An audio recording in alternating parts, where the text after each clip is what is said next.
today for the fifth Florence Intermodal Forum on internalizing the external costs of transport. What makes today a very special and relevant debate is the fact that we're listening to fresh findings of the Commission's almost finalized report that is providing an update of the on the external and infrastructure costs of transport, and evaluates to what extent the existing charges and taxes are reflecting these. And of course, this is very relevant in light of the recently published long-term decarbonization strategy of the European Commission, which aims for carbon neutrality across all sectors of the economy by 2050. And transport, as we know, is a particularly challenging sector. So to start with, could you give me your take, your reaction on the main findings of what we just heard this morning, and in particular the proposals for the rail sector?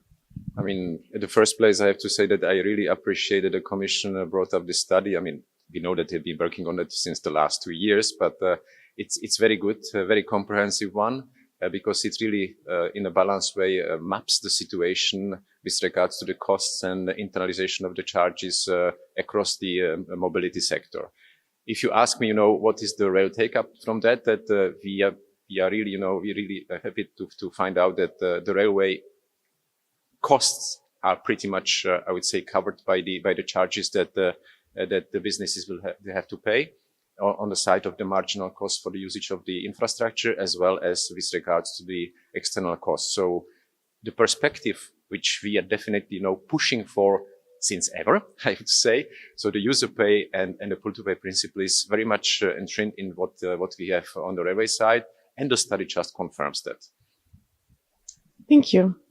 And another point that was discussed quite heavily this morning was the combination or relationship between pricing or internalization and regulation.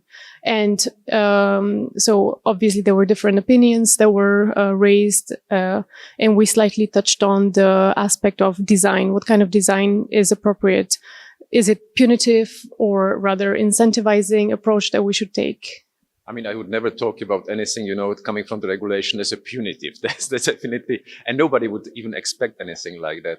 So all what is about to be put in place in the regulation should, of course, incentivize the greening of the transportation and the services that will be better for the society, very clearly. So it's about the incentives.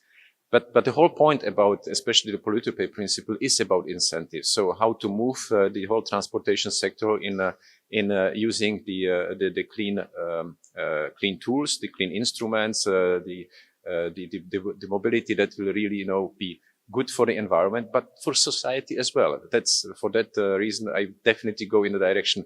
Let's implement it in the regulation in incentivizing manner. Yes. Thank you. And on that note, so going to the internalization aspect, some of the speakers today referred to internalization as enabler to sustainable financing, and this very much links to another piece of ongoing work in the Commission that I'm sure you're very much aware of, and that is the taxonomy exercise of the Commission that aims to develop unified criteria and metrics to identify economically sustainable activities, basically, to prevent greenwashing and direct financing where it should really be going. What is your take on how these two should? I mean, I can even link it, with another subject, which is the green bonds. But certainly this is what we definitely promote and propose to be taken in place, because we need to consider, the instruments, the financing instruments that will be promoting the sustainability. Because obviously, when we talked about the regulation legislation, it's both how to incentivize, but also how to standardize. So that from that perspective, of course, the issues related to the financing and the taxonomy can be only helpful, and we will be the mode that will always be supportive to that. You can imagine why. Indeed. And one final question, and obviously the European Parliament elections are just around the corner. And what would be your recommendation in terms of policy recommendations or next steps for the Commission in terms of paving the way towards net neutrality in line with the 2050 aspirations of the Commission?